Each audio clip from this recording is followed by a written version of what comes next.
根本就没有必要去收集音效，你只需要几个音效就能让它千变万化，适应各种各样的画面。这里有个这样的转场的画面，这边有5个音效让你去选择，你会选择哪一个？之前剪片的一个思考逻辑就是要找一个，哎呀，首先是长度匹配的，那我就把这个我就移动过来，我就发现2个问题，一个这个声音还是有点太长了。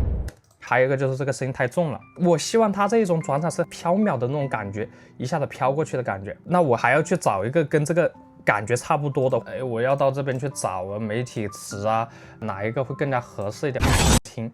我就在这里找，这样子效率太低了。我有一个这种基础的转场效果，其实就够了，只需要简单的几个操作就能让它去匹配这个画面。解决音效的一个思考逻辑是先调它均衡器，先让它声音去符合这个场景的氛围感，再去调它的变速，然后再调它的音响。这个音效它有点太重了，我就在均衡器这边。首先第一步是调均衡器，我把均衡器 B 轨道打开 ，B 轨道其实就是调它低切嘛，我把它低音全部给切了，它就比较轻了，它声音。我这个1号节点我往后面拉到这一块，哎，那我们再听一下效果，哎，它就是一个很轻的感觉了，低音部分就被我切掉了，它就马上变轻了。这个逻辑就是一样的，我去把 B6打开，降低它的高切，那它就只剩低音了，那它的声音就会更重。那我们试一下，我比如把 B6拉过来。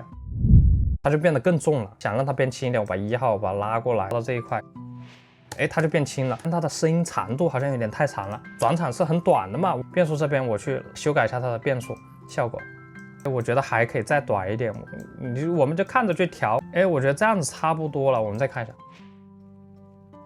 哎，差不多已经有那种感觉了，音响都不用调。甚至我如果你觉得声音太小了，你还可以让它更大一点。你可能就会有个问题，本身这个音效就比较短，所以听起来还比较自然。那我用这个音效来试一下，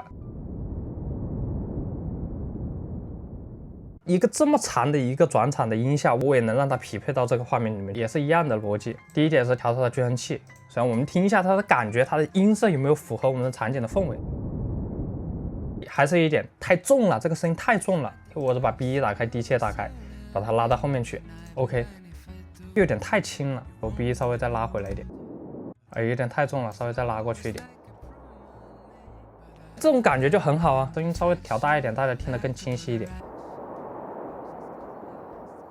哎，我觉得已经符合我的预期了，那种画面效果。这一步就调它长度，看得出它的长度太长了，它这个只是很短的一个转场，更改速度600%。让它更短一点，我再移过来一点，哎，还是有点太长了，那我就800%，再移过来，还是有点太长了，直接1200%，差不多了，就已经有那种感觉了。在这里我给大家一个小的 tip， 就我们要记住一个原则，就是音效是在动作的后面，所以我的音效要稍微在动作后面1-2帧的位置，我觉得这个位置差不多了，这个音效的高峰是在这个位置，但转场的中心点是在这个位置，所以我的音效会靠后一点。就很自然啦，很舒服啦，稍微有点尾音，你说这边超出一点点，也不重要，因为有点尾音也很正常的。随便再找一个低音划过，它这个是有一点带 rise 的感觉，那种起伏的感觉，所以我也能让它的这个声音去匹配这个画面。那声音有点太大了，我稍微把它降低一点。我们一个原则就是先调它的音色，这是我想要重一点的效果。我给它这个转场，我再给它叠加一层，它的转场是比较重的，那我现在希望它的音效也是比较重的感觉。把 B6 的高切打开，然后我把它高切往这边去移，留它比较低沉的声音。我觉得这个音色是我想要的，比较重一点的感觉。那么我第2步是调它的变速，我觉得速度有点太慢了。哎，我这个转场是很快的，那我就要更改它速度，我更改个500吧，都有点太多了，300。OK， 这样子就非常完美了。再去调它的音量，你希望它大一点你就大一点，你低沉的我觉得稍微可以大一点点，但也不要太大了。这种感觉就非常棒了。就比如我现在把它转场拉长一点，那怎么操作？就我随便拉这个声音跟这个画面是完全不匹配的，非常刺耳的声音。那我现在让这个声音跟这个画面跟这个转场匹配，我先把声音拉低一点点。首先是调它的音色，哎，我到音色均衡器这边去调一下，我觉得音色有一点嘶的声音太重了，我希望它低沉一点的飘过去的感觉。那么我就把这个 B6 高切打开，所以往这边移一下，我们再听一下。已经有那种感觉了，声音就轻很多了。第2步就是改它的速度有点太慢了，稍微拉快一点点，这样子差不多了。这里面有一个非常重要的事项，就是我们一定要先调均衡器，再去调它的变速。一旦你这个顺序反了，现在给它随便拉一下，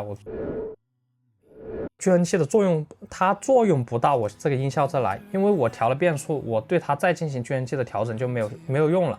那么我这时候我就要重新更新才有用。前面讲的是怎么样让音效去匹配画面，现在我去分享一下怎么样让我的音效千变万化。第一步永远是先让我们的音效去匹配画面，融入画面里面去。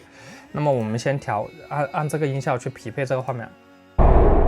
我觉得有点太重了，我就把低切打开，给它移到后面来一点，然后再去调一下它的速度。我觉得速度有点太快了，稍微还可以再让它快一点。我觉得这样子 OK， 然后再把它声音降低一点点。现在我要改变一下，我觉得这样子太单调了，在变数这边去点一下这个，它的音频就反转过来了，它的感觉就不同了。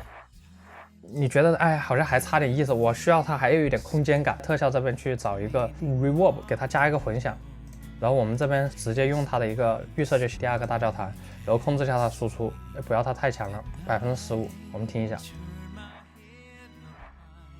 是不是就已经有那种感觉？我这里只有这几个音效，能让它千变万化，成为1000万个音效。我们根本就不需要费尽精力去找各种各样的音效，去收集不同的那种雾系或者是什么呀。